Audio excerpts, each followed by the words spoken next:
How do I sell my TV show idea? Everyone asks this question, and I'm about to throw a bucket of water in your face. You want to sell your TV show idea, right? Well, guess what? No one cares what you want, not even your mom. She says she does, she doesn't really, okay? So you got to think about it the other way around. What does the studio or the network want? It's their money. What do they want? Well, to make a TV show costs a lot of money. A pilot could easily cost, on the low end, easily $1 million. So who are they going to trust that kind of money to? Someone who's never done it before? That's nuts.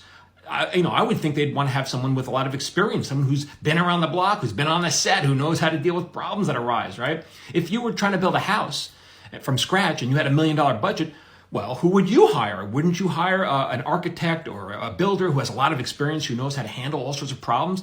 Or would you go find the guy who's standing outside of Home Depot? Why not him? He's holding a hammer. He knows how to swing. Because you might hire him to be a worker on that project, but to be the boss?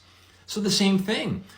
I recommend that you learn how to write a script and get work your way up, as a staff writer, work your way, learn the trade, build some credits before you try selling a show.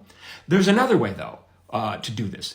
I would kind of call myself, I don't know, it's a weird thing to say, but kind of like a Hollywood insider. I've been doing it for 26 years. You would expect someone like me to be able to sell a TV show. That makes sense, right? But if you have no experience, there's another way.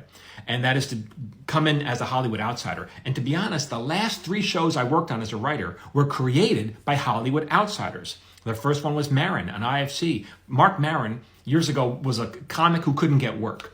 He told his manager, hey, I'm going to start this podcast. And the manager's like, what? Why are you going to waste your time on that? This is before podcasts were a thing. He's like, how are you going to monetize on that? And Mark's like, I don't know. I just want to create something great and figure it out later. And he did. He built up a giant audience from his podcast.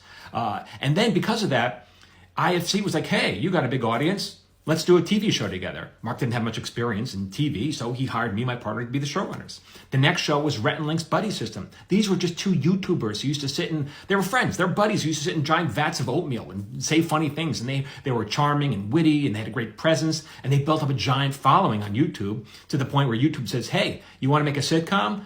And they're like, well, we don't have much experience. So they hired me and my partner to be the showrunners of season 2 of that. Right?